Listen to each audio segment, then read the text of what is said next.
Bueno, muy buenas tardes, sean bienvenidas y bienvenidos a quienes nos acompañan desde Europa. Buenas tardes, buenos días a quienes nos acompañan desde América Latina y el Caribe.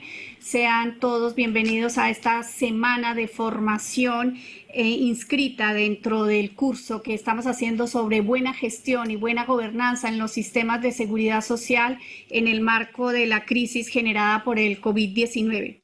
Este curso es el resultado de un proceso de estudio, de análisis, de debate sobre la importancia de la configuración de los sistemas de seguridad social, la financiación, pero sobre todo la buena gestión, porque podemos tener sistemas de protección social bien configurados, bien financiados, pero que no están adecuadamente gobernados, y ahí tendremos muchos problemas. La mayoría de los líderes de los organismos internacionales a partir de esta crisis sanitaria han recomendado la configuración de sistemas de protección social universales, salud universal, acceso universal a la salud, con cobertura, con financiación, con equidad.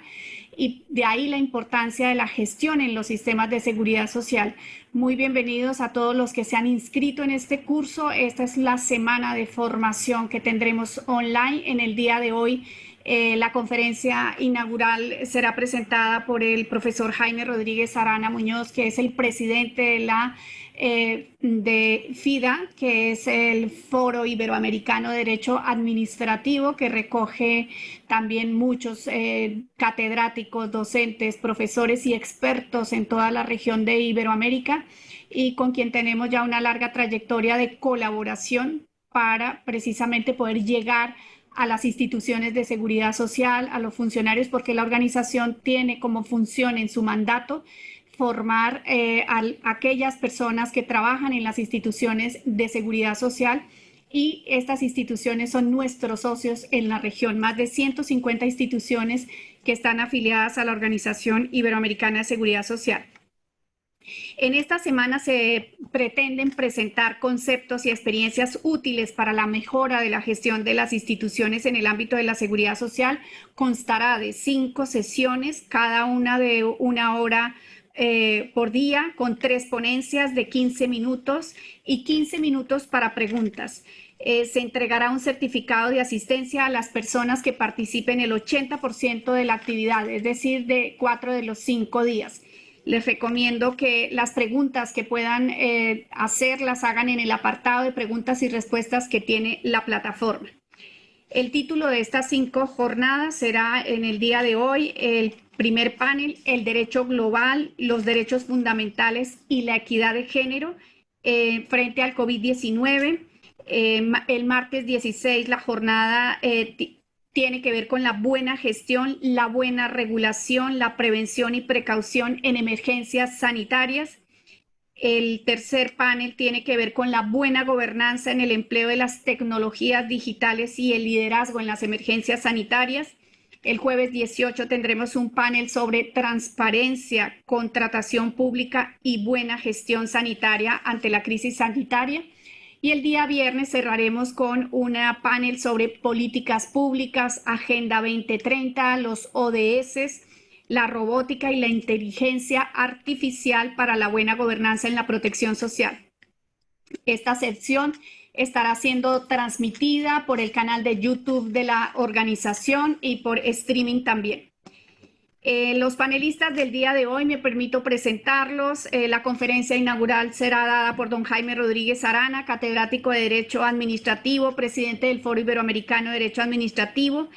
La conferencia sobre derechos fundamentales en emergencias sanitarias será dada por don Juan Antonio Hernández Corchete, profesor de Derecho Administrativo y letrado del Tribunal Constitucional de España.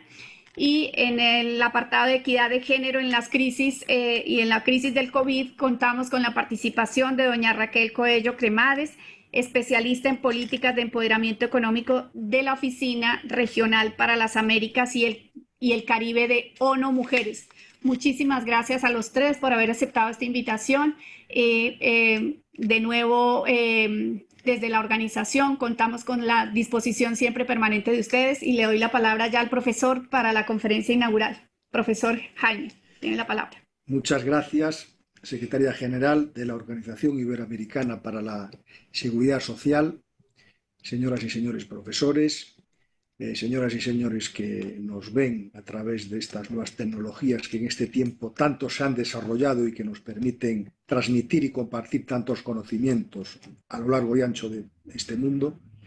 Para mí, como presidente del Foro Iberoamericano de Derecho Administrativo, es muy grato en el día de hoy acompañar a la secretaria general para poner en marcha una nueva actividad formativa de la OISS, institución que viene prestando pues, un gran apoyo a la formación y que en estos años he podido comprobar que efectivamente a través de la formación se puede colaborar a la mejora del trabajo administrativo en un sector tan estratégico y tan fundamental como es nada más y nada menos que la gestión de la seguridad social, hoy en tiempos de pandemia tan necesitado de una gestión moderna y eficaz. Es para mí un gran honor también, como presidente del foro, poder contribuir con algunos colegas y profesores para que puedan impartir toda esta semana una serie de conferencias y ponencias en relación con el rótulo que preside esta semana: Derecho Global, Buena Gestión, Derechos Fundamentales, Equidad de Género. Cuando conversábamos acerca de cuál podría ser un tema para lanzar el evento, lógicamente la pandemia de COVID-19, las emergencias sanitarias que estamos atravesando en este tiempo, plantean para el derecho en general y para el derecho administrativo en particular un sinfín de desafíos, un sinfín de interrogantes, un sinfín de cuestiones que algunas de ellas se venían apuntando desde el tiempo pretérito y que gracias al COVID-19 ahora ya son una realidad y ahora ya no tenemos más remedio que analizarlas, que estudiarlas para poner en valor una materia, el derecho, que estamos comprobándolo estos días, tiene una dimensión global evidente. COVID-19 anda por todo el mundo, está en todas partes y en todas partes hace falta prevenirlo, curarlo e intercambiar muy buenas técnicas administrativas entre los países para que efectivamente podamos salir airosos de este gran desafío mundial. Efectivamente, el derecho administrativo desde hace décadas viene planteándose una de sus principales interrogantes, que se refiere a la proyección de la cláusula del Estado social y democrático de derecho sobre el sistema entero del derecho administrativo, sobre sus categorías, sobre sus instituciones y sobre sus conceptos. Y es verdad que algo tautológico como hablar de derecho administrativo social, porque está en el ADN del derecho administrativo su vocación y su compromiso social, porque nada más y nada menos que ordena los asuntos de interés general según la justicia, ahora con la llegada de este virus COVID-19 nos ha alertado, nos ha puesto en la pista de pensar de verdad ya en un derecho administrativo acorde a estos nuevos tiempos. Y en este sentido hay una actividad administrativa que no se había tratado excesivamente en el pasado y que sin embargo ahora, por razones obvias, está teniendo que ser no solamente tratada, sino implementada por los gobiernos. Y me refiero a la actividad administrativa de prevención y de precaución. Quienes se dedican al estudio del derecho administrativo saben que se suele categorizar la actividad administrativa como actividad de fomento, actividad de policía y actividad de servicio público. Pues bien, la actividad de prevención y de precaución, que es una actividad estratégica en este momento, algunos autores lo consideran que forma parte de la actividad de limitación, pero en todo caso, en tiempos como estos, en los que hay riesgos evidentes y que confirman lo que ya nos venía y nos dijo solemnemente y brillantemente Ulrich Beck, un sociólogo alemán que nos dejó hace unos años, de que vivimos una sociedad de los riesgos y que la administración tiene que disponer de técnicas, de instrumentos para poder prevenirlos en tiempo real. Y por eso no es baladí ni circunstancial que en España nuestra Constitución, en el artículo 43, donde se reconoce el derecho a la protección de la salud como principio rector de la política social y económica, a renglón seguido se refiere a que los poderes públicos deben de adoptar medidas preventivas para alcanzar este desafío. Si echamos una ojeada a muchas constituciones y normas del derecho global, caemos en la cuenta de que efectivamente esta actividad que forma parte de las clásicas actividades de la administración cada vez va cobrando más relieve y nos está obligando a que efectivamente la prevención y la precaución, ahora ya en los riesgos sanitarios, sea una realidad y tengamos que adecuar las estructuras administrativas, materiales y de personal para poder atender estos nuevos fenómenos. La emergencia sanitaria, como decía, nos está cuestionando sobre la esencia del derecho administrativo. Y ustedes que trabajan en la administración, en la gestión de la seguridad social y que han tenido que estudiar gestión administrativa y derecho administrativo de alguna manera, saben que a lo largo y lo ancho de la historia de esta materia, pues ha habido muchos fundamentos, muchas explicaciones. Yo creo que en este momento una de las explicaciones que permite comprender el meollo de lo que es el derecho administrativo desde la perspectiva global es que es el derecho del poder público para la libertad solidaria de los ciudadanos.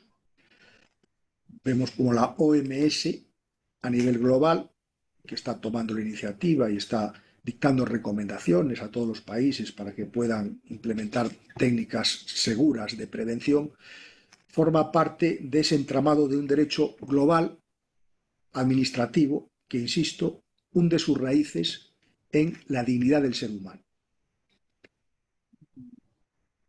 Yo soy un profesor ya entrado en años, aunque todavía me queda una tarea por delante que espero cumplirla cabalmente, pero recuerdo cuando era más joven que los libros de derecho administrativo pues habían elencos de facultades, competencias, atribuciones de los entes públicos, pero la palabra dignidad humana era una palabra que no se aparecía por ninguna parte porque pareciera que era extraña o hasta enemiga de la administración. Y sin embargo, afortunadamente, con el paso del tiempo, con la llegada de las constituciones del Estado social y democrático de derecho, la dignidad humana está ocupando el lugar central, el lugar capital, el lugar que realmente le corresponde. ¿Por qué?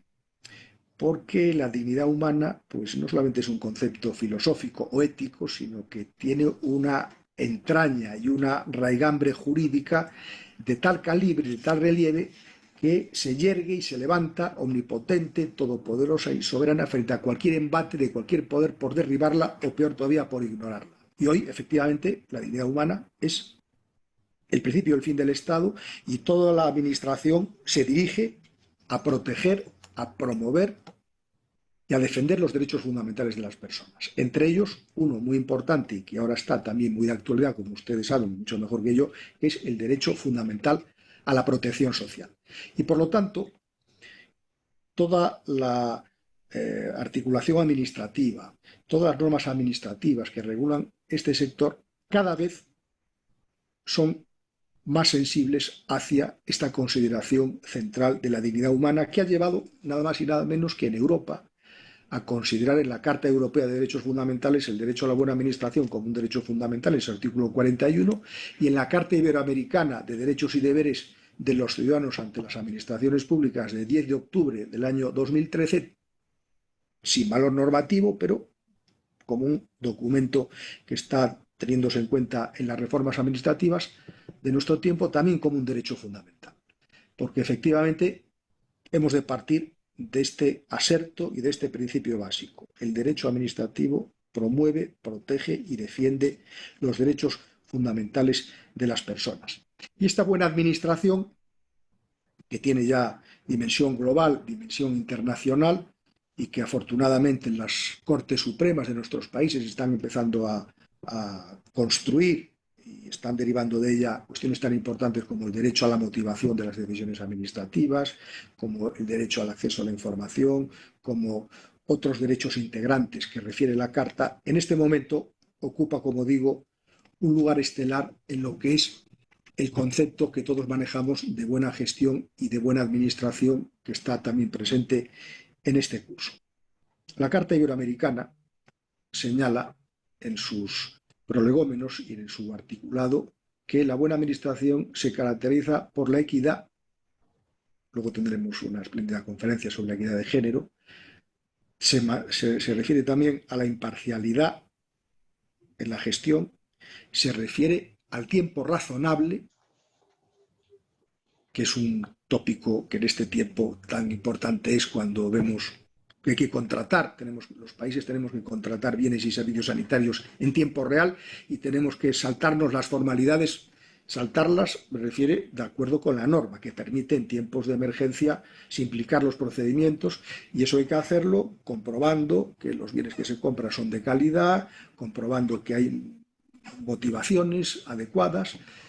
Esa buena administración también tiene mucho que ver con la protección de los derechos fundamentales. Hemos visto en estos días cómo en distintos países del mundo se han ido reconociendo en estados de emergencia, de excepción o de alerta, derechos fundamentales, como el derecho fundamental a la reunión, el derecho fundamental a la manifestación, el derecho fundamental a la libertad religiosa, todos ellos, lógicamente, enmarcados en las medidas de protección que son lógicas en una situación como la que atravesamos, en la que efectivamente el uso de las mascarillas, el guardar las distancias, son normas jurídicas de obligado cumplimiento que, como estamos viendo, yo creo que en España especialmente, poco a poco vamos saliendo de una situación que por días fue una situación dura y tremenda para todos los ciudadanos.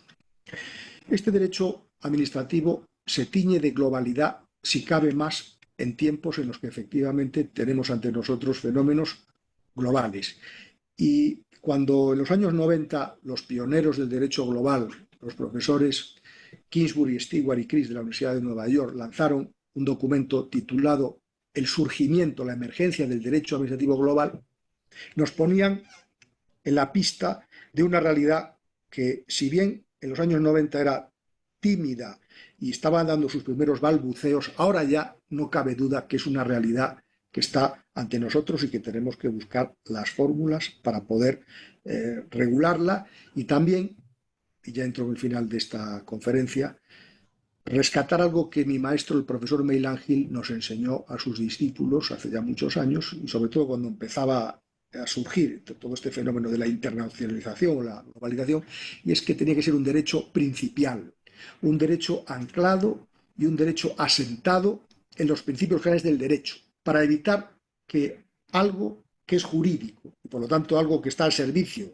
objetivo de la persona y que está incrustado en el ADN de los derechos fundamentales, no fuera con el paso del tiempo siendo dominado por el eficientismo, el utilitarismo, el pragmatismo, que muchas veces reside en organizaciones públicas, semipúblicas, híbridas, privadas, que manejan el mundo del derecho global a veces desde una perspectiva tecnoestructural. Y por eso la entrada de la vitalidad, de la dignidad del ser humano en todas estas instituciones pone de relieve que, si queremos construir un derecho global en todas las áreas, no solamente en la sanitaria, también en la climatológica, también en la industrial, también en la pesquera, también en la agraria y otras tantas, no podemos olvidar que el derecho administrativo sigue siendo derecho del poder público, porque regula las potestades y los poderes del Estado, para la libertad, yo suelo añadir, solidaria de las personas, porque creo que la libertad sin solidaridad no es libertad y la solidaridad sin libertad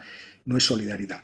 Y desde este punto de vista, muchas de las charlas que aquí se van a impartir en esta semana están imbuidas de esta idea central, ¿verdad?, de que la administración pública, como también dice la Constitución española solemnemente en su artículo 103, está al servicio objetivo del interés general, y que las administraciones, y yo lo que conozco de la OISS después de haber impartido conferencias aquí en Madrid cuando eran presenciales. Ahora me parece que vamos a tener que combinar unas con las otras, pero de hablar con los funcionarios es efectivamente esa misión de servicio que tan importante es y que tan bien la plasman cuando en los expedientes de jubilaciones, invalideces y tantos otros que afectan a la protección social son capaces de encontrar las personas, los seres humanos que allí están en esos papeles y que hacen real y posible que efectivamente a través de la gestión pública se realicen cotidianamente los valores constitucionales y el Estado social y democrático de derecho sea una venturosa realidad. Yo termino como empecé, agradeciendo a la Organización Iberoamericana de la Seguridad Social por su iniciativa, como presidente del FIDA, muy complacido de poder ayudar y colaborar académicamente en el desarrollo del evento y deseando que para todos ustedes, como vienen siendo estos cursos, les permitan el aprovechamiento académico y su mejora profesional. Muchas gracias. Muchísimas gracias, presidente, profesor Jaime Rodríguez. Un saludo a los 400 invitados y a los 400 participantes que nos están acompañando ahora de 22 países. Paso ya la palabra a don Juan Antonio Hernández Corchete para la ponencia sobre derechos fundamentales en emergencias sanitarias. Como decía, él es letrado del Tribunal Constitucional de España y también un colaborador de esta casa. Muchísimas gracias, don Juan Antonio, y es suya la palabra. Muchas gracias, doctora.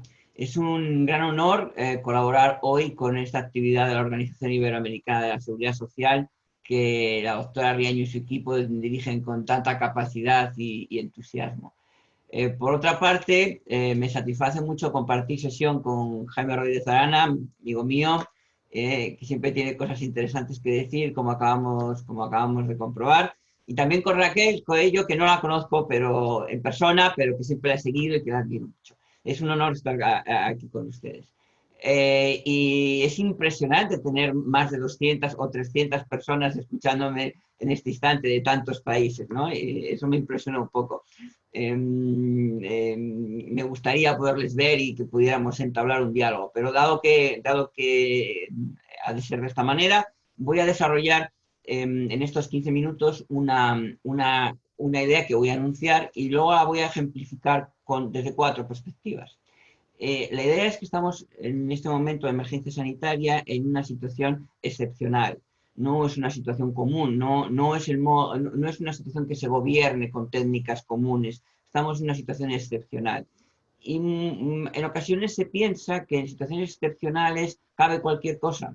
Basta con la eficiencia, es suficiente con conseguir el objetivo, con realizar ese fin al que nos orientamos. Y no es así. También en las situaciones excepcionales hay que respetar los derechos de las personas. Y no solo es que haya que respetarlos como algo externo, es que hay que tenerlos en cuenta como algo que tiene que estar inserto en todas las decisiones públicas que se tomen. En todas las decisiones públicas que se tomen es necesario considerar la consecución eficaz del resultado, pero a la vez cómo eso afecta a las personas y sobre todo a sus derechos más importantes, a lo que venimos denominando derechos fundamentales. Entonces, esta es la idea. Yo quisiera hoy dejar encima de la mesa que las situaciones excepcionales no permiten que los gestores se olviden de los derechos de las personas, sino que lo tienen que tener en cuenta. Tienen que tener muy presente que están adoptando medidas excepcionales para personas. Y esa idea general, que creo que es importante, la quisiera ejemplificar desde 4 perspectivas. La primera de ellas, y Jaime ha abundado en ella ya inicialmente, es que estas medidas requieren ciertas restricciones relevantes. Por ejemplo, el confinamiento nos ha llevado a no poder movernos, a tener muy limitada nuestra libertad deambulatoria. Y la libertad deambulatoria es uno de los derechos fundamentales de la persona, puesto que les permite adecuar su vida a lo que desea, a los fines que prefiere. Es una de las libertades esenciales, es uno de los fundamentos principales del principio general de libertad, el poder moverse, ¿no? Pero también no solo el confinamiento nos ha llevado a perder de un modo sustancial la libertad deambulatoria, sino que nos ha llevado a perder el derecho al trabajo. Porque si tenemos que estar obligatoriamente en nuestra casa, no podemos, hay muchas personas, la mayoría, que no pueden salir a trabajar. Su derecho a poder buscar un trabajo y a poderlo realizar y a poder vivir de ese trabajo resulta limitado. Es una limitación verdaderamente intensa. No estoy diciendo que no tenga una justificación, lo que digo es que es una restricción muy importante para un derecho también central. Y por seguir un poco con esta ejemplificación, pero no extenderme mucho, pues quisiera ponerles de relieve el derecho a la reunión. El día 1 de mayo es el día que se conmemora, es el Día del Trabajo, y frecuentemente hay muchas manifestaciones que pretenden recordar la lucha por conseguir garantías laborales. En España se pretendió que ese día, 1 de mayo, pudiera haber alguna manifestación, alguna reunión. Y sin embargo, la autoridad gobernativa lo prohibió porque estábamos en una situación de confinamiento. Este conflicto llegó a los tribunales y incluso llegó a este Tribunal Constitucional. Y en aquel momento este tribunal reconoció que el derecho a la salud en aquel momento prevalecía sobre otros derechos fundamentales de expresión, como el derecho de reunión o el derecho de manifestación. Por lo tanto, la primera idea que yo quería aquí poner de relieve es cómo una situación de emergencia sanitaria conlleva la limitación de derechos muy importantes. Pero eso no quiere decir que no sea posible esa limitación. Es posible esa limitación porque hay otros derechos que están también, y también son muy importantes, están en el otro lado del fiel de la balanza, como es, por ejemplo, el derecho a la salud.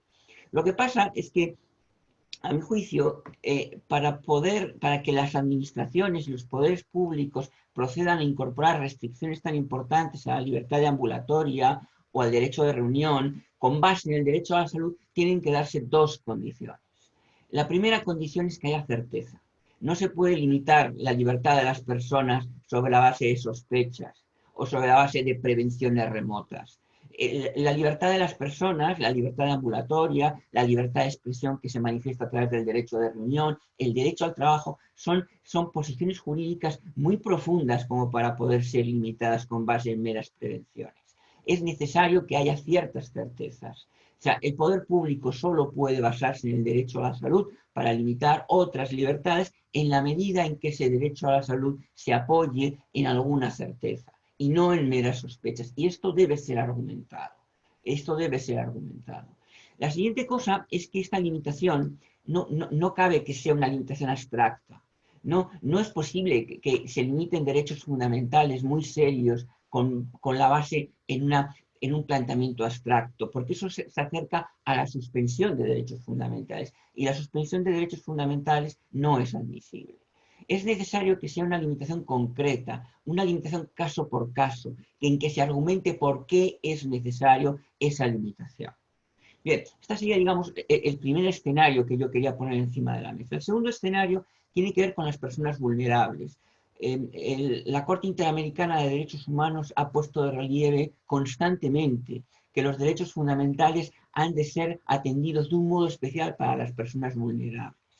Y yo quería hoy dejar encima de la mesa que los ancianos, las personas de la tercera edad, son personas vulnerables. No es posible, no podemos argumentar desde un punto de vista fiel con los derechos fundamentales que vamos a olvidarnos de nuestras personas de la tercera edad, al menos como punto de partida. Es necesario considerar que son personas vulnerables y que tienen derecho, un mayor derecho si cabe, a ser atendidos. El poder público debe atenderles con mayor intensidad a ellos. No digo que esto sea una posición absoluta, por supuesto que esto también es susceptible de limitaciones, pero no se puede perder de vista que uno de los puntos de partida ha de ser que todas las personas vulnerables, sus derechos fundamentales deben ser atendidos de un modo especial. La tercera perspectiva, en donde yo quería incardinar la gran importancia que tienen los derechos fundamentales en una situación de emergencia sanitaria, tiene que ver con el futuro. Sin duda alguna, esta situación de emergencia sanitaria nos va a conducir a una crisis económica. Muy probablemente, puesto que muchas actividades económicas con motivo de esta paralización han quebrado y es difícil que todas de golpe vayan a poder reactivarse. Y esa crisis económica va a llevar consigo pobreza. Entonces, ante esa situación de pobreza, digo, de los estados, de menor disposición de recursos vía impuestos, por ejemplo, va a llevar a que haya quienes tengan la tentación de reducir protección social. En una situación de crisis económica, cuando hay menos recursos, hay que reducir la protección social. Eso puede ser un argumento tentador. Yo quisiera poner de relieve, en relación con este argumento, que hay un principio esencial en la Corte Interamericana de Derechos Humanos, que es la idea de la progresividad en la atención de la protección social.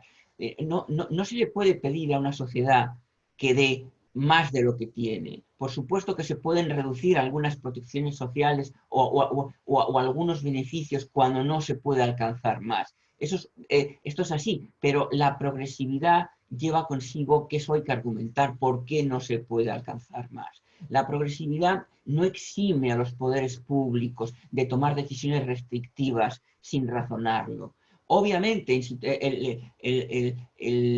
la razón nos dice que en ocasiones es necesario introducir algunas reducciones porque las posibilidades son las que son, pero eso hay que argumentarlo. ¿Por qué se reduce aquí y no se reduce en otros sitios, en otros rubros de la actividad del poder público? ¿Por qué no es suficientemente importante seguir gastando para personas vulnerables? ¿Por qué hay que reducir esa protección social? Si esa reducción es necesaria, eso hay que argumentarlo. Eso es a donde conduce el principio de progresividad. El principio de progresividad no genera un derecho absoluto, pero impone que si hay que reducir esos derechos, hay que hacerlo de un modo razonado y ponderado.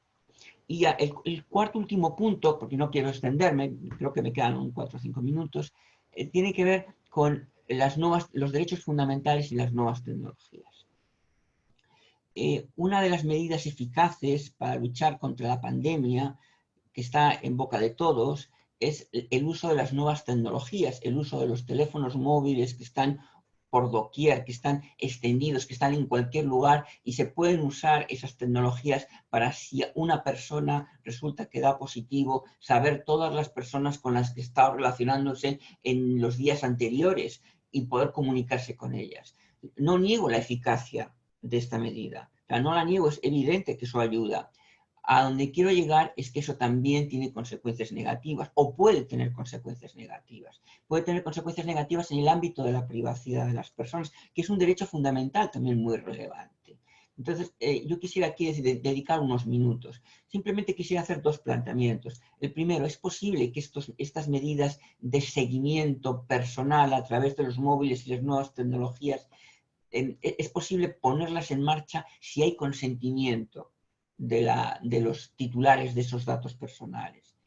Pero ese consentimiento, es lo que quiero poner de relieve, no es una carta en blanco, porque los titulares de esos derechos personales que han consentido pueden también luego negar ese consentimiento con posterioridad. Son derechos que van ligados a su posición jurídica de ser titulares de esos datos. Y es muy importante respetar estos derechos si se quiere confiar en ese consentimiento para realizar ese tratamiento. Porque existe, y esto ya es la segunda parte y la última que quiero abordar, es posible que se quieran imponer esos tratamientos de datos sin consentimiento. ¿Esto es posible? Claro que es posible, pero para que esto tenga lugar es necesario que haya una ley que lo prevea y una ley que prevea sus garantías.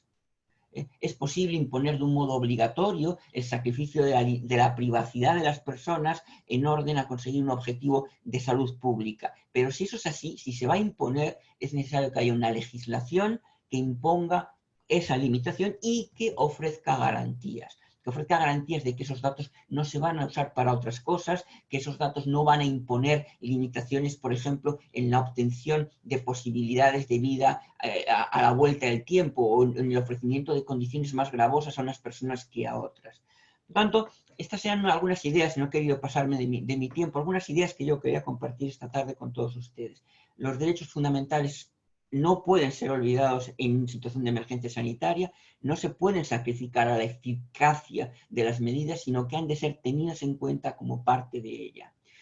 Le agradezco muchísimo a la Organización Iberoamericana de Seguridad Social que me haya dado esta oportunidad. Aquí seguiré por el resto de la sesión. Muchísimas gracias, Gina, por tu apoyo y por tu liderazgo. Un abrazo fuerte. Muchas gracias al profesor Juan Antonio por sus importantes opiniones y sobre todo por todo lo que nos ha dicho sobre que no se pueden limitar esos derechos fundamentales. Todo lo contrario, yo creo que en estos momentos es cuando más se deben observar, respetar y sobre todo, si cabe, la protección social, mejorar en todo caso. Yo creo que si algo debe salir de esta pandemia en claro es que tenemos que tener sistemas de protección social fuertes, universales, bien financiados y que ya los ciudadanos se están dando cuenta han hecho la diferencia en los estados de bienestar, cómo los cubren, cómo los protegen, y aquellos países en los que no contamos con un estado de bienestar, cómo ha sido tan débil la respuesta a veces de las administraciones públicas y los gobiernos. Están empezando a llegar las preguntas, así que profesor, no se ausente, que vienen muchas preguntas para usted en el apartado de preguntas y respuestas de la plataforma. Y le quiero dar la palabra ahora a doña Raquel Coello, la especialista principal de ONU Mujeres para América Latina y el Caribe, y también una gran amiga de esta casa. Raquel, por favor.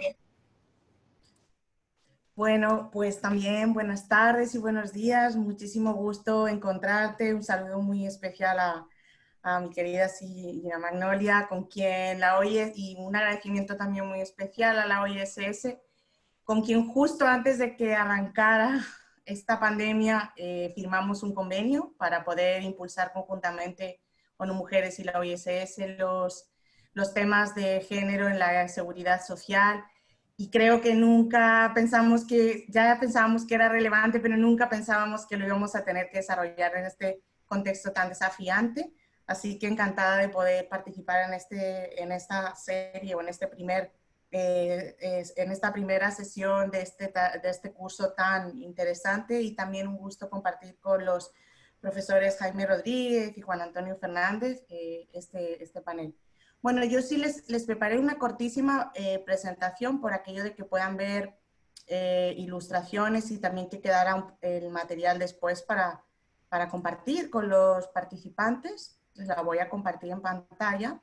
Imagino que la están viendo, ¿cierto? Ahora se ve, sí. Sí, perfectamente. Ok, bueno, voy a reducir esto.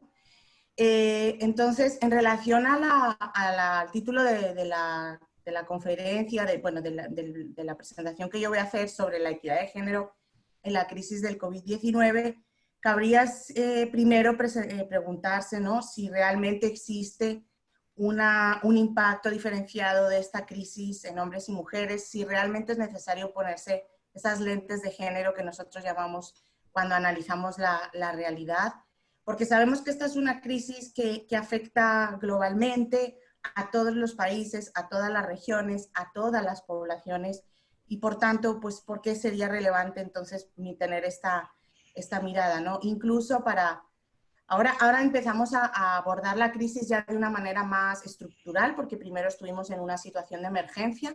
Si bien es cierto, los países de América Latina continuamos con una emergencia, que es una emergencia sobre todo sanitaria, pero empezamos a mirar la crisis desde una mirada más estructural, ¿no? Entonces, cuando trabajamos con equipos que están muy acostumbrados a operar en crisis de emergencia, siempre nos dicen, no, lo primero es salvar vidas, después ya veremos los temas de equidad.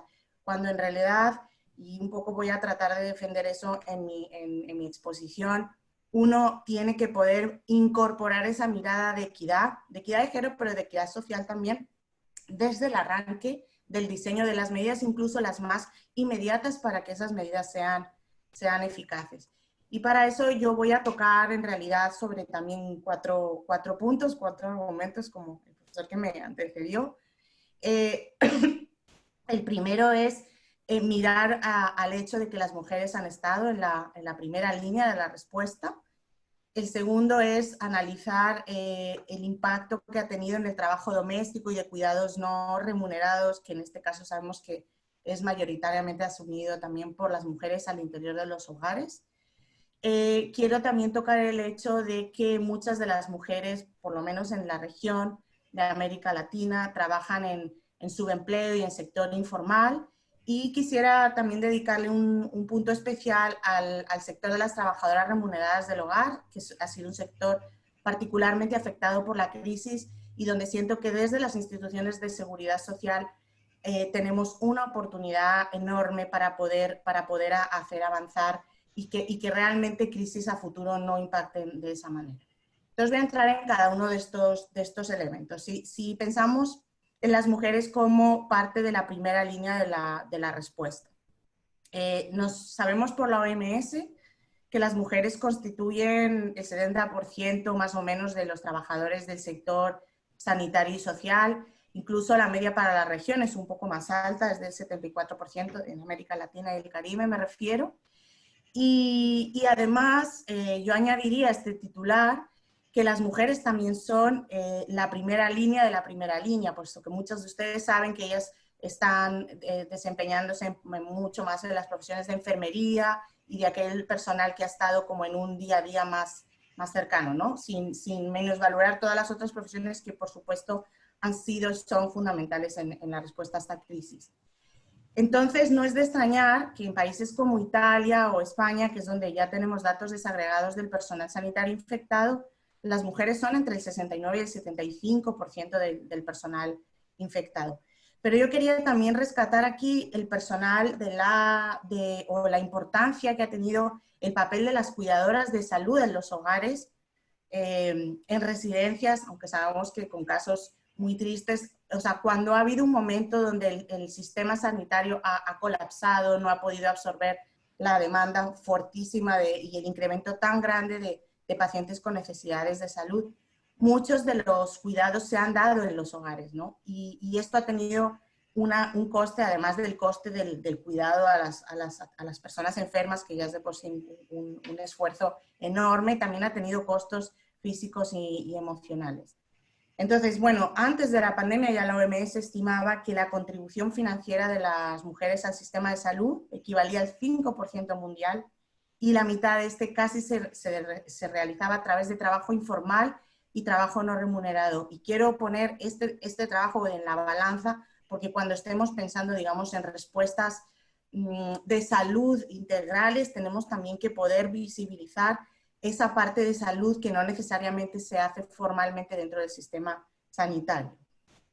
El segundo elemento que quería destacar es el hecho de que, como también es bien sabido, las mujeres realizan hoy por hoy, de acuerdo a las encuestas de hogares que se han desarrollado en todos los países, en casi todos los países de la región y también en España, que las mujeres realizan la mayor parte del trabajo doméstico y de cuidados no remunerado. Realizan hasta 3 veces más trabajo doméstico y de cuidado no remunerado que los hombres. Y no estamos hablando aquí solo del cuidado de niños o incluso de personas dependientes, ¿no?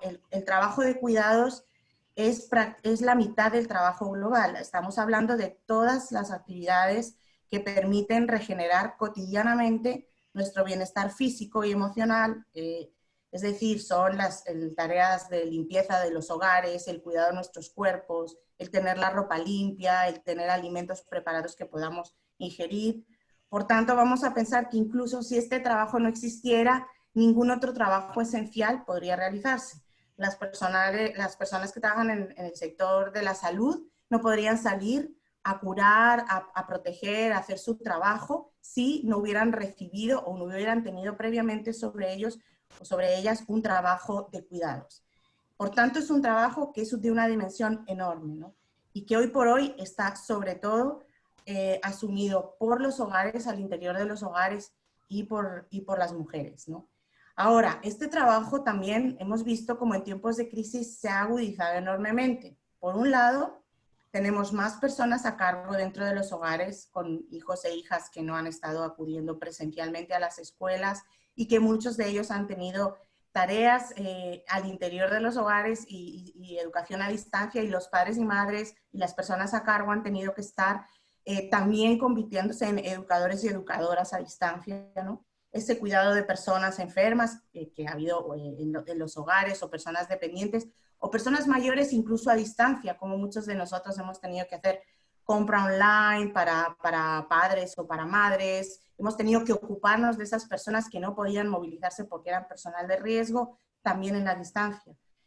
También se ha incrementado la cantidad de actividades que se hace en el hogar. Estábamos, por lo menos aquí en América Latina, muchos seguimos confinados en los hogares, más comida, más limpieza, ¿no? Y toda esa carga mental que suponen también los cuidados de la gestión del día a día también se ha incrementado. Y por el contrario, en el otro lado de la balanza, se han reducido prácticamente todos los arreglos formales que existían, como hablábamos de las escuelas. También ha habido una parte del trabajo doméstico remunerado, pues que por razones también de confinamiento se han confinado en sus hogares, pero también todos los arreglos informales, ¿no? Como el apoyo de familias, de vecinos y vecinas, todo lo que muchas veces lográbamos resolver con la propia comunidad. El tercero de los elementos que nos hace ver que efectivamente la crisis del COVID tiene que tener una mirada con lentes de género y tiene estos impactos diferenciados, es el hecho que ustedes bien conocen, ¿no? Que en la región, digamos, el porcentaje de mujeres que trabaja en el subempleo, en el sector informal, es altísimo, es de una media del 50%. Y por tanto, muchas de estas mujeres, al perder, primero es importante entender porque, que muchas de estas mujeres que trabajan en el subempleo a tiempo parcial, con menos horas, o en el sector informal, trabajadoras por cuenta propia, muchas de ellas aluden a razones que tienen que ver con la conciliación, con el poder compatibilizar un trabajo remunerado con justamente esas responsabilidades de cuidado que tienen mayoritariamente asumidas. ¿Qué ocurre? Que esto ya antes de la crisis les traía consecuencias, el no derecho a prestaciones, el no derecho o derecho a menor jubilación o a no jubilación si no estaban dadas de alta en el sistema de la seguridad social. Y esto con la crisis del COVID-19 también se agrava. Las mujeres se han quedado, muchas de ellas, sin ingresos, sin empleo y sin ningún tipo de prestación por cobertura de seguridad social. Y también es importante notar que los sectores altamente afectados por la crisis, como el comercio, turismo, son sectores altamente empleadores de empleo femenino. Entonces, tenemos también esta particular, digamos, mirada, donde sectores altamente beneficiados por la crisis, y no quiero poner el término beneficiado, pero como el ejemplo de las nuevas tecnologías, sabemos que las tecnológicas van a poder salir reforzadas de esta crisis y emplean a mucho más hombres que mujeres. En cambio, las mujeres están empleadas en estos sectores mucho más vulnerables frente a la crisis. Y no quería dejar de tocar la situación particular de las trabajadoras remuneradas del hogar. Nosotras, como ONU Mujeres, junto a la OIT y la CEPAL, lanzamos el pasado viernes un documento que elaboramos también en alianza con la Federación Internacional de Trabajadoras del Hogar sobre trabajadoras remuneradas del hogar en América Latina frente a la crisis del COVID-19, donde van a estar algunos de los elementos que aquí les comparto. Las trabajadoras remuneradas del hogar, al menos en la región de América Latina y el Caribe, son, dependiendo de los datos de la CEPAL o de la OIT, entre 11 y 18 millones, pero ambos coinciden que en torno al 93% son mujeres. Y muchas de ellas, hasta 17%, son mujeres migrantes, con lo cual se les une una doble condición, digamos, de vulnerabilidad y exclusión, porque sabemos que muchas de las mujeres, por dificultades de estatus legal, etcétera, tampoco pueden acceder a los sistemas de protección social de los países. Tanto es así que el 77,5% de las mujeres de la región que trabajan en el empleo doméstico operan en la informalidad. Y esto a pesar de que ya en la América Latina y el Caribe es la región con más países habiendo ratificado el convenio 189 de la OIT. Somos 55% del total de países, lo cual es un logro enorme. Y sí, varios países hicieron ejercicios importantes de adaptar su legislación y sus sistemas de afiliación a la seguridad social. Pero claramente queda un camino por recorrer porque 77% es un empleo altísimo y esto, incluso sabemos que países de la región, como por ejemplo El Salvador, Guatemala, Bolivia, Honduras, México, Nicaragua, Paraguay y Perú, esta afiliación es incluso inferior al 10%. Entonces, en la actual situación de crisis, se ha agudizado muchas de las dificultades que ellas venían teniendo por no estar presentes o no estar afiliadas a la seguridad social. No han tenido, obviamente, derecho a prestaciones. Varias de ellas tampoco han tenido derecho al servicio de salud. Muchas de ellas han sido despedidas sin ningún tipo de indemnización, sin contrato o suspendidas del sueldo. O muchas de ellas, por el contrario, han sido obligadas a quedarse confinadas trabajando sin poder ver a sus familias. Esto han sido testimonios recogidos directamente de las trabajadoras remuneradas del hogar y sabemos que por la OIT que el 70% de ellas ha sido de alguna manera afectada por las medidas de cuarentena. Entonces, yo quería señalar, ya un poco por recapitular, que a estos 4 elementos en realidad hay un hilo conductor que nos ayuda como a entenderlo, ¿no?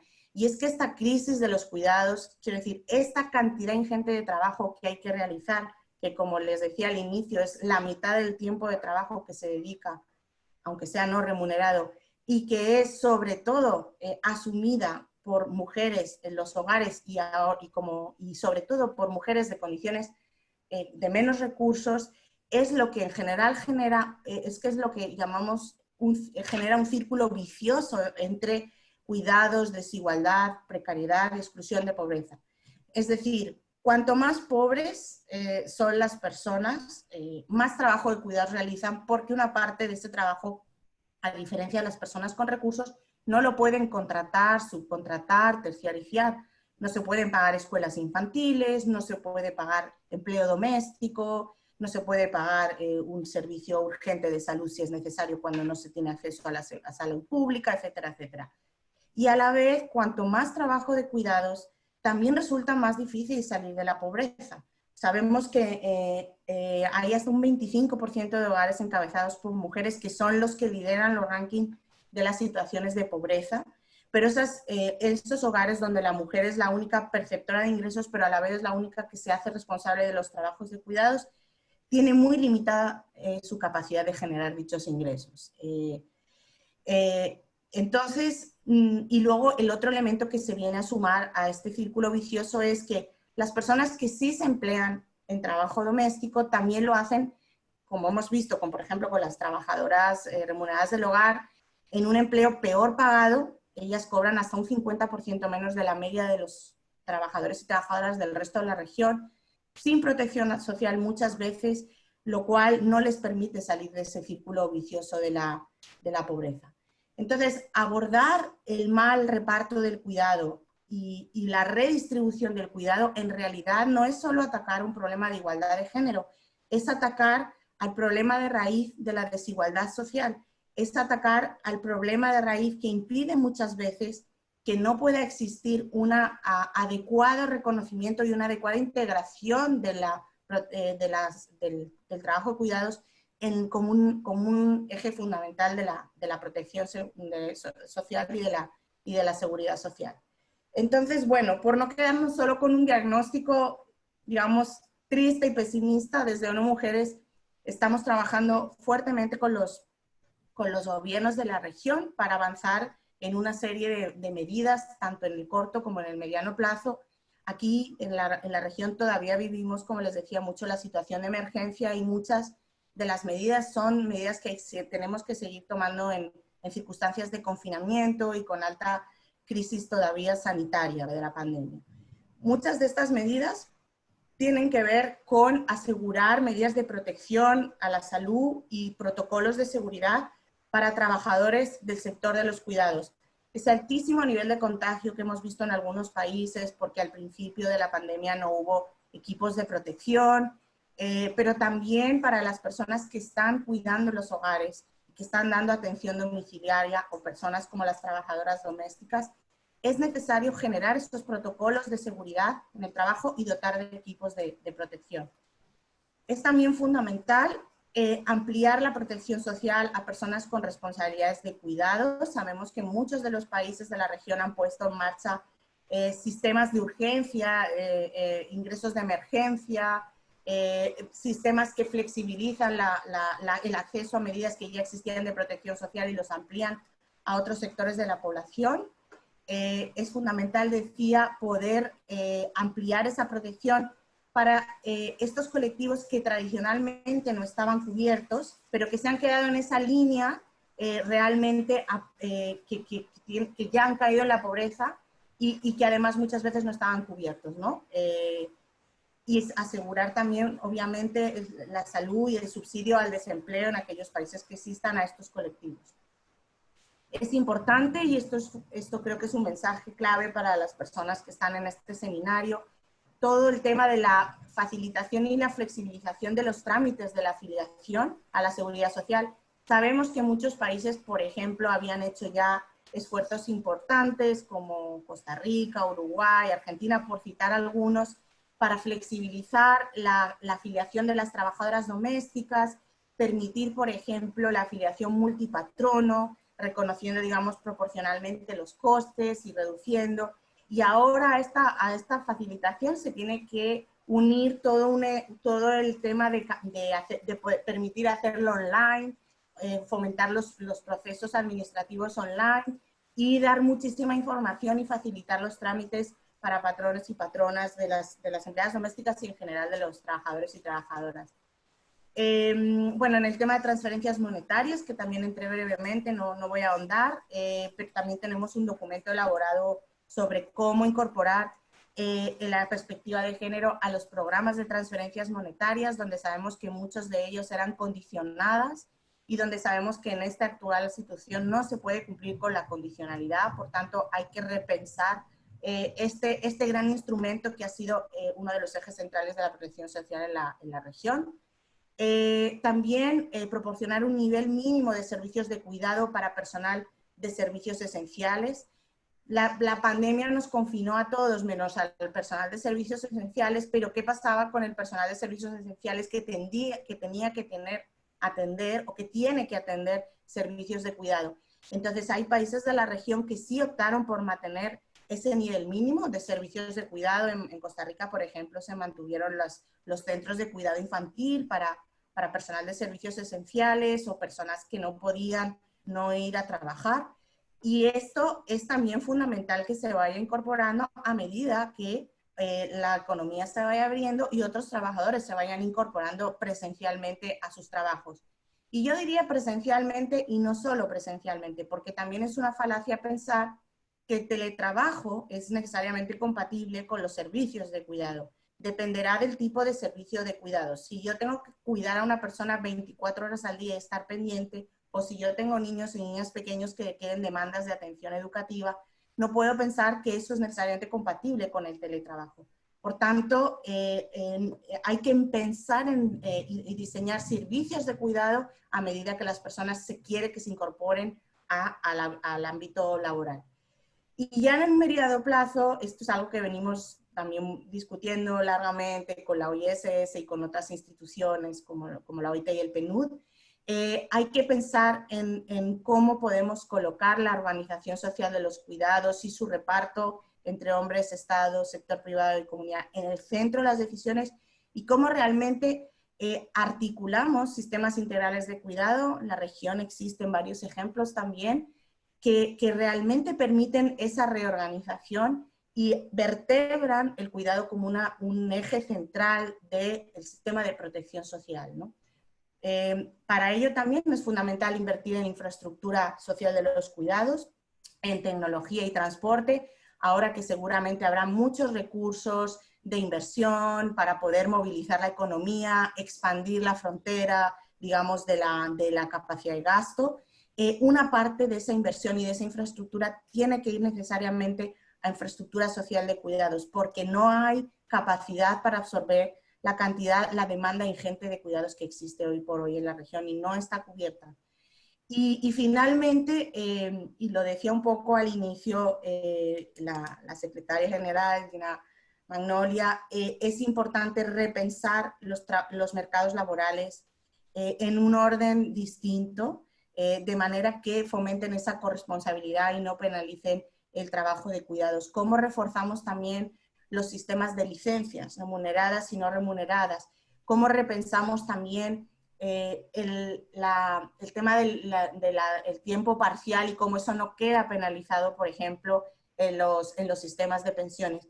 En definitiva, creemos que a pesar de que la crisis nos ha traído realmente un panorama desolador y que ahora estamos altamente preocupados por enfrentarla, sobre todo ahora en la región, creemos que tenemos que aprovechar la crisis para poder salir con una salida que sea mejor. No queremos volver a la anterior normalidad, queremos volver a una nueva vida donde los cuidados estén posicionados en la dimensión que merecen y que puedan ser realmente integradores de esta pata, de esta estructura de los sistemas de protección social.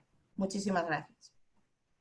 Muchísimas gracias a ti, Raquel, por esta interesante presentación. Efectivamente, habíamos firmado el 5 de marzo un convenio con ONU Mujeres, con la líder de Latinoamérica, con Ana Baeza, y hemos tenido una estrecha colaboración con Raquel, con Ana Güemes, la que está la responsable en Colombia, y estamos trabajando en todas estas análisis de las legislaciones y las discriminaciones que todavía persisten, no solamente en la legislación, pero también en los sistemas de protección social, por todo lo que acaba de explicarnos Raquel. Muchísimas gracias. Han llegado varias preguntas, así que voy a leerlas todas y luego hacemos una ronda con los profesores para la respuesta. Ana Martínez de México pregunta para don Jaime Rodríguez: ¿qué aportes o desarrollos está dejando esta crisis sanitaria para el derecho global? Pablo de Argentina pregunta: ¿qué papel tienen las organizaciones internacionales en las emergencias sanitarias? Ariel Escala pregunta sobre los derechos fundamentales para con las personas vulnerables, las personas con discapacidad. Están en este grupo y fuera de las fronteras en cada país. En particular, estos organismos como la OMS, la OIS, velan porque se cumplan sus derechos. Preguntas para don Juan Antonio Hernández de Belisario Velázquez: ¿qué herramientas jurídicas se usaron en España o en la Unión Europea para que el derecho a la privacidad se diera frente al derecho a la salud? Creo que hace referencia al uso de las apps. Bueno, Luis Fernando Jiménez Guzmán pregunta: ¿cómo equilibrar bien colectivo y derecho a la intimidad? Marina de Perú pregunta: ¿cómo ejercer las garantías de los derechos fundamentales durante la gestión del COVID-19? Iván Araujo Grijalva, para todos los penalistas de Ecuador, pregunta: ¿la evolución de la pandemia nos induce a pensar que el COVID se quedará por largo tiempo? ¿La desescalada es necesaria? ¿Cómo proteger a los grupos vulnerables? Guillermo Mil de Colombia pregunta: ¿cuáles son los derechos fundamentales de mayor vulnerabilidad ante la crisis del coronavirus? José Luis Malagón de Nicaragua pregunta: ¿están siendo vulnerados nuestros derechos con el uso de nuestros datos personales? Y pregunta para Raquel Coello de Mercedes: gracias por este curso. ¿Cómo cree que las mujeres saldrán de esta pandemia, más o menos empoderadas? Marcos pregunta: ¿qué debemos hacer para proteger los logros alcanzados en equidad de género hasta antes del COVID-19? Bueno, lo dejamos por ahora y empezamos por don Jaime, si quiere empezar por responder, y luego los demás panelistas para dar respuesta. Don Jaime. Con mucho gusto. Muchas gracias por las preguntas que se han planteado, porque todas ellas son muy pertinentes y algunas darían para un seminario monográfico sobre los desafíos para el derecho global que trae consigo la pandemia.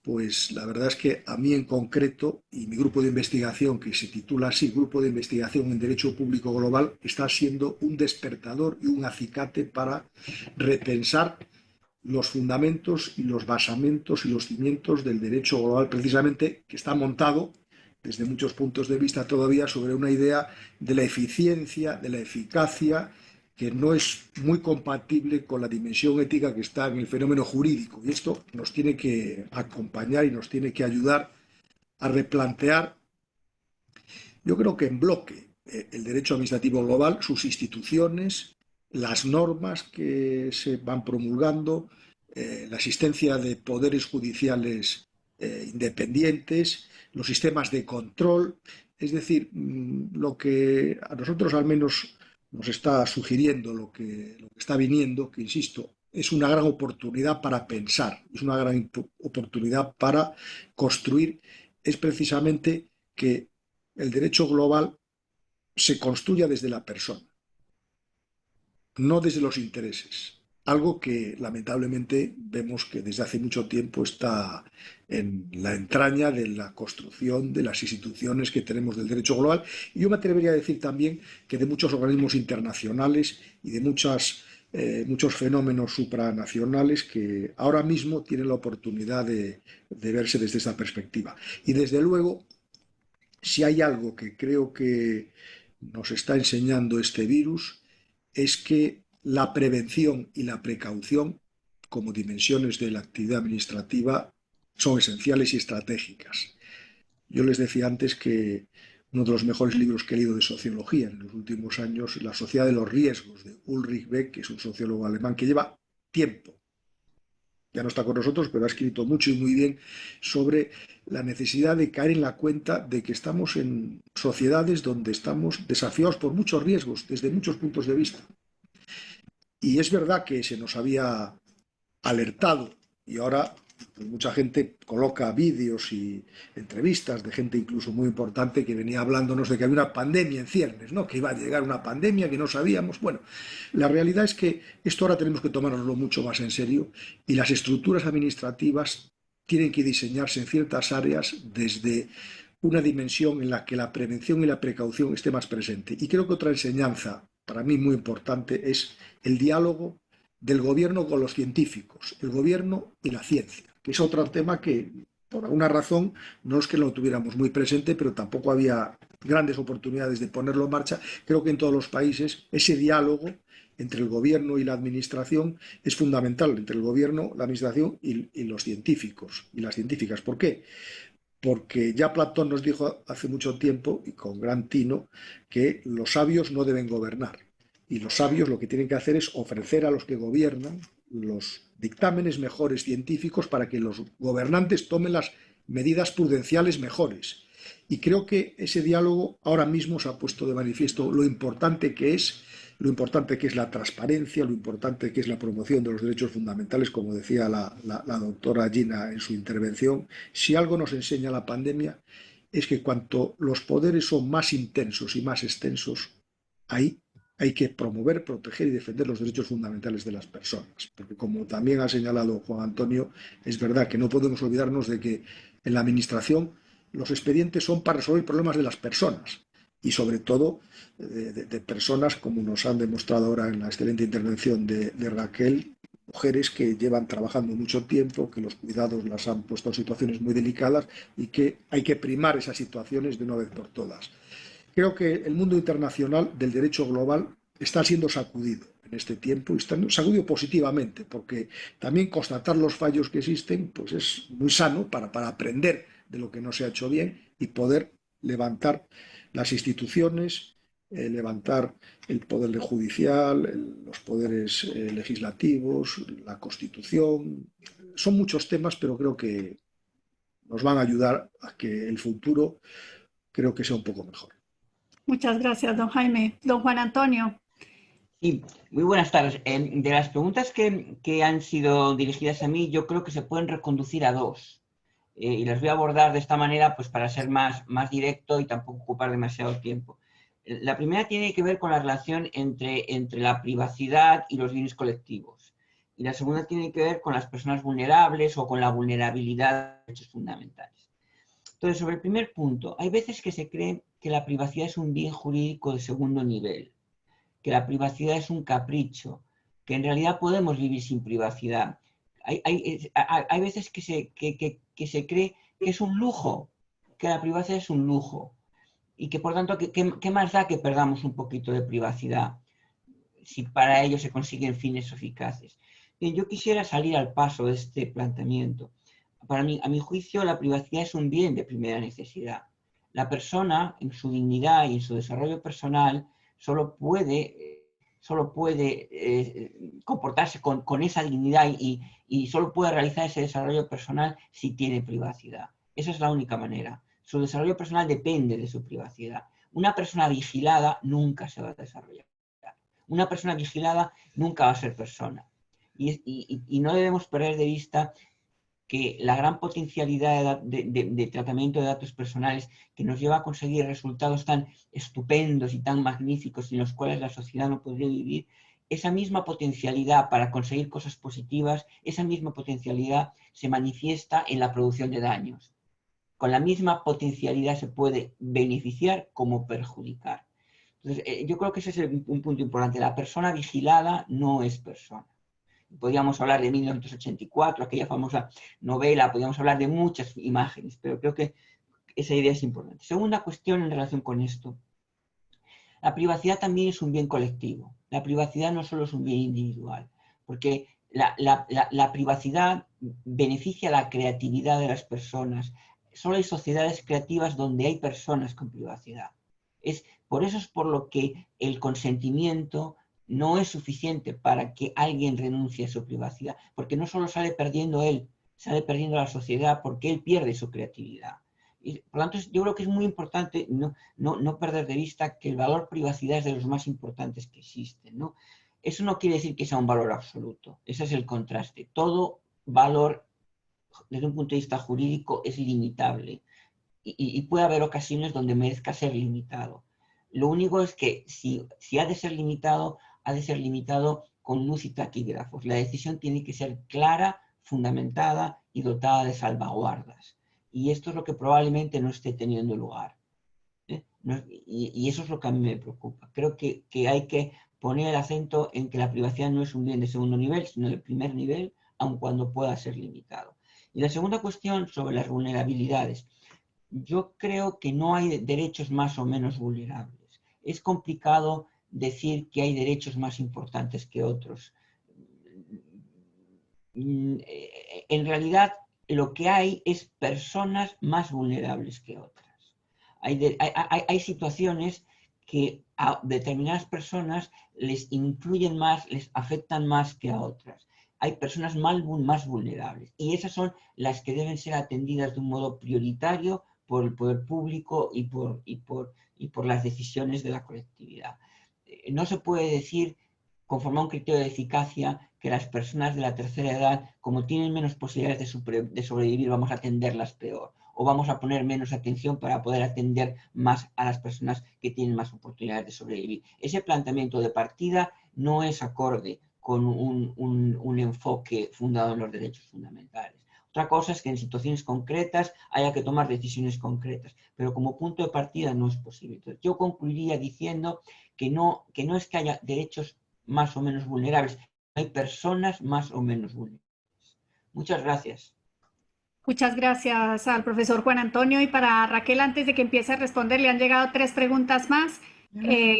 Paula Torres, ¿cómo equilibrar los derechos de las mujeres que están en lo laboral y hoy lo hacen a través del teletrabajo con los derechos del cuidado? María Gabriela Grova de Argentina te pregunta cómo incorporar la formación en temáticas de cuidado a gran escala y con perspectiva de género. Y María Cecilia Barrios, buenos días para Raquel. ¿No cree que en este contexto de pandemia que ha puesto a la mujer en un lugar central, ya que lleva el rol fundamental de cuidado y desde allí la legitimación del mismo, entendiéndolo desde la célula madre, que es la familia, y de allí al resto del plano laboral? ¿Qué opinión le merece este rol de legitimación? Raquel, por favor, puedes responder. Bueno, empezaría por yo capté, bueno, me quedé como con 2 preguntas anteriores y luego paso a las nuevas. Sobre el papel de los organismos internacionales en emergencia. A ver, yo un poco cuento desde lo que estamos tratando de impulsar en la ONU y un poco también en alianza con otros organismos como la OISS. A nosotros el secretario general nos dio un mandato de apoyar a los gobiernos de una manera articulada y así estamos trabajando todas las agencias de la ONU que estamos presentes en los países como parte del equipo país, con los gobiernos de cada país, armar un plan de respuesta socioeconómica, porque tenemos muy claro que en la respuesta a la crisis se tienen que combinar a la vez los aspectos económicos con los aspectos sociales. Es más, yo soy de las que defiendo que lo social es económico y lo económico es social. Mientras no estemos pensando que lo social es parte de la respuesta económica y lo económico es parte de la respuesta social, no estaremos dando respuestas integrales. Tratamos también mucho de rescatar qué están haciendo los gobiernos a modo de buenas prácticas y de ejemplo. ONU Mujeres con la CEPAL también ha desarrollado una pestaña de género dentro de su observatorio de COVID, donde vamos recogiendo qué están los gobiernos de la región impulsando en términos de prácticas y de buenos ejemplos de reacciones y de respuesta para los temas específicos de género. Otro de los elementos que nosotros sentimos que podemos facilitar es un diálogo permanente entre organizaciones de la sociedad civil y gobiernos. Nosotros como ONU Mujeres tenemos un diálogo permanente con las organizaciones de mujeres, tenemos reuniones periódicas y queremos no solo llevar la voz, sino siempre estamos abogando porque los espacios gubernamentales también abran esos espacios directos de diálogo, porque la construcción a la respuesta puede ser, o sea, es fundamental que escuche las múltiples voces de la sociedad civil. Y a este respecto, y quiero entrar en el segundo de los elementos, si las mujeres saldrán más empoderadas o no. Mire, por ejemplo, la empresa privada ya ha aprendido enormemente de esto. Las empresas privadas que incorporan a la diversidad en sus consejos directivos, ya está calculado que tienen hasta un 30% más de beneficio económico en sus utilidades. Cuando uno tiene a la diversidad de miradas en la organización de la respuesta, uno puede realmente responder de una manera integral, contando con todas las distintas perspectivas. Sin embargo, lamentablemente, estamos viendo como en muchos de los equipos que diseñan las respuestas, en los grupos de liderazgo que están tomando las decisiones para la respuesta, no se están incorporando a las mujeres. Las mujeres, así como están en el 70% de los empleos del sector sanitario, son apenas el 10% de los equipos directivos de las instituciones gerenciales de la salud. Entonces, es tiempo de incorporar a las mujeres también a los espacios de decisión para dar esa mirada de diversidad, para dar esa mirada múltiple y para hacer realmente una propuesta efectiva. Entonces, ¿cómo saldrán las mujeres? Las mujeres estamos preparadas para estar en esos espacios y las mujeres ya estamos empoderadas en nuestros espacios, pero necesitamos estar presentes en los espacios de toma de decisión. Y nosotras pues ponemos todo nuestro empeño, nuestro día a día en llevar esta voz a donde nos dan el micrófono y tenemos la esperanza de que efectivamente las mujeres salgan más empoderadas de esta crisis, pero para eso tienen que estar en los espacios de toma de decisión. De otra manera, las decisiones volverán a ser ciegas al género, volverán a no considerarse elementos fundamentales que harán que la respuesta fracase.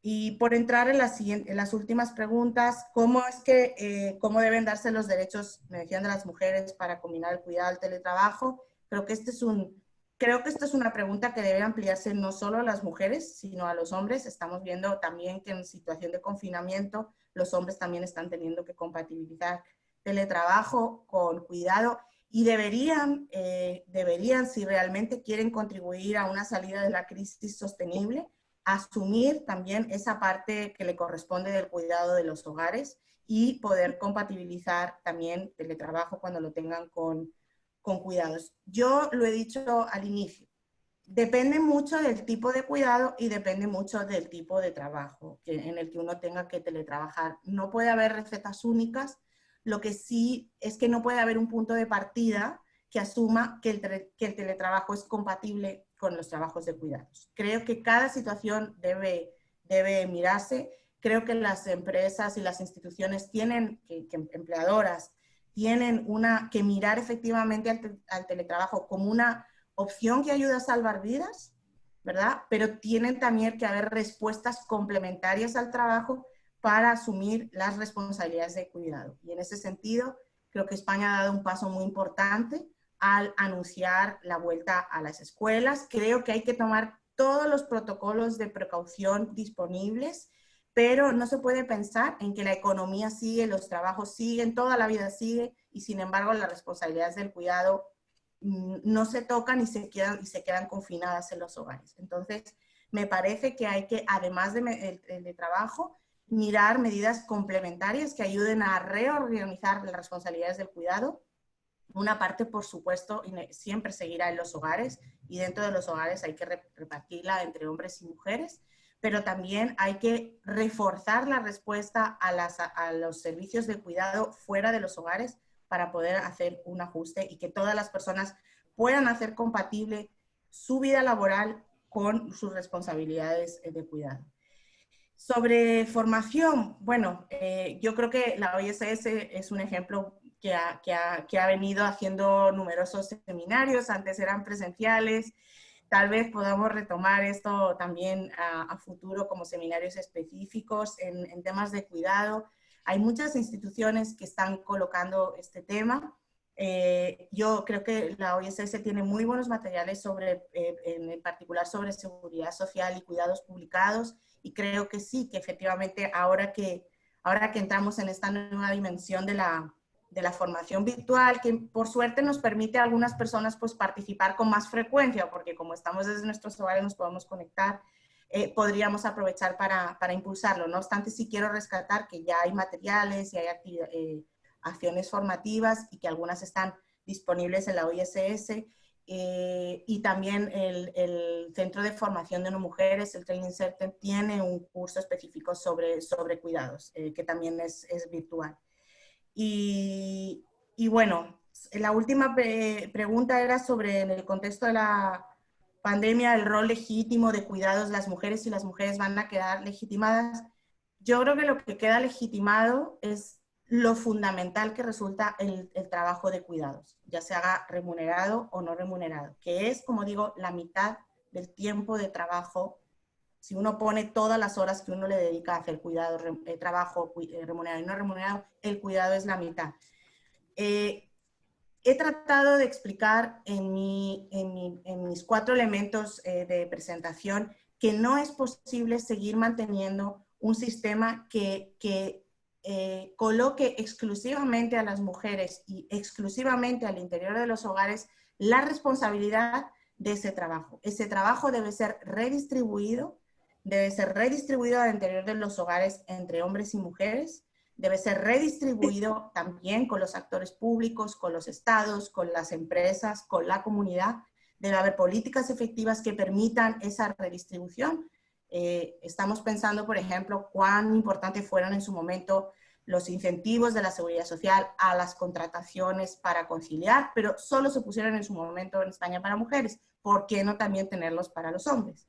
¿No? Entonces, no debe ser solo colocado en la espalda de las mujeres, porque de esa manera muchas mujeres no podrán ni salir de la pobreza, ni tener ingresos, ni tener acceso a la participación. Se nos pide participación, pero la participación es tiempo, etcétera, etcétera, etcétera. Por tanto, legitimamos el cuidado, sí, legitimamos su importancia, sí, no legitimamos, todo lo contrario, pedimos que eso sea redistribuido y que sea un derecho cuidar y ser cuidado, pero que sea un derecho que, como también nos han explicado las personas que me antecedieron, es un derecho que debe ser puesto no solo, o sea, digo, el derecho a cuidar no debe ser también puesto con la posibilidad de no cuidar y de que el cuidado esté repartido.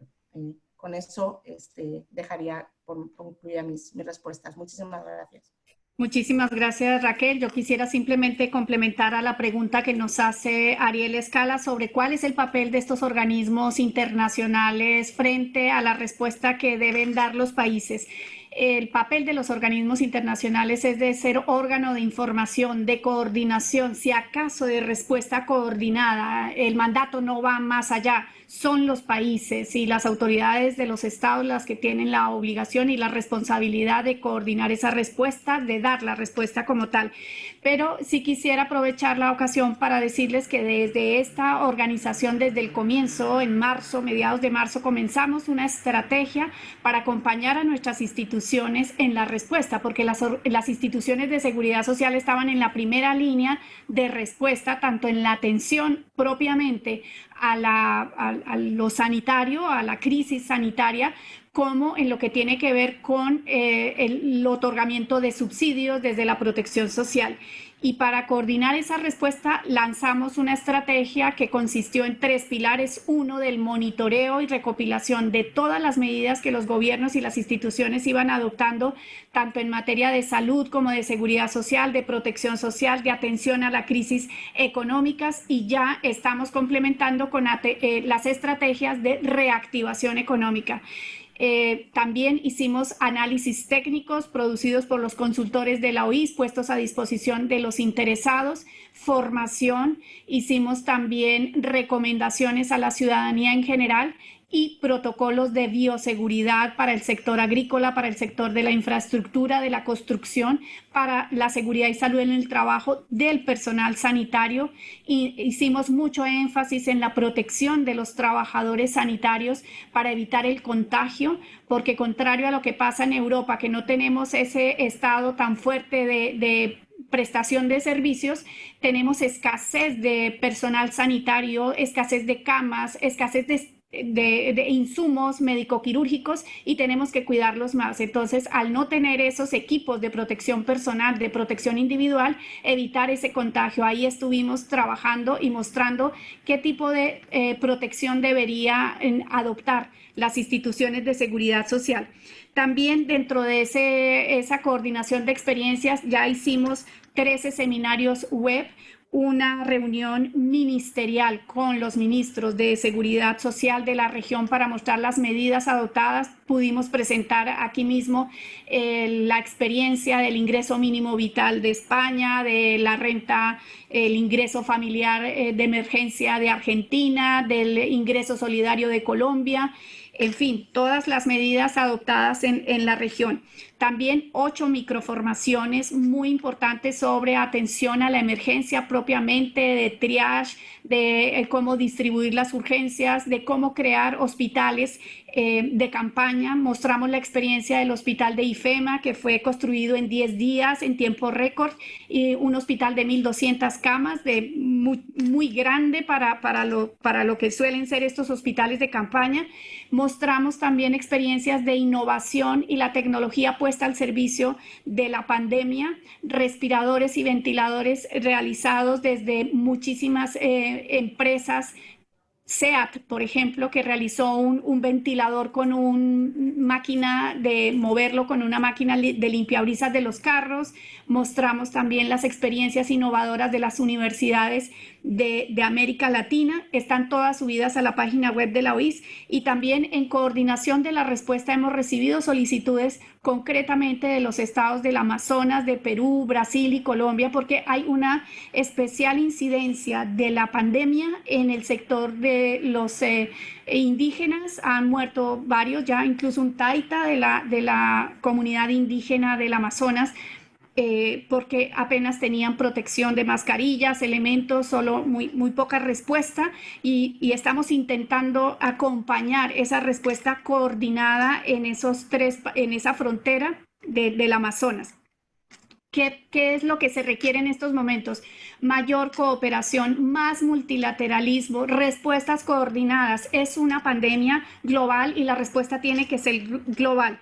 Si algo debemos salir fortalecidos de como ya lo ha dicho también el profesor Jaime, más multilateralismo, más cooperación y sobre todo proteger los derechos de los colectivos vulnerables. El doctor Juan Antonio hizo también énfasis en eso. Tenemos 70 millones de personas con discapacidad en la región y 60 millones de adultos mayores, y son colectivos de especial protección constitucional, de manera que con lo que ha pasado en Europa tenemos ya la experiencia y tendríamos que proteger preventiva y precautelativamente más a las personas mayores y a las personas con discapacidad para evitar una doble victimización, si se quiere, de alguna manera, de estas personas que están aisladas, solas y ahora sin protección. De manera que por nuestra parte agradecerles a todos la participación siempre activa de estas formaciones.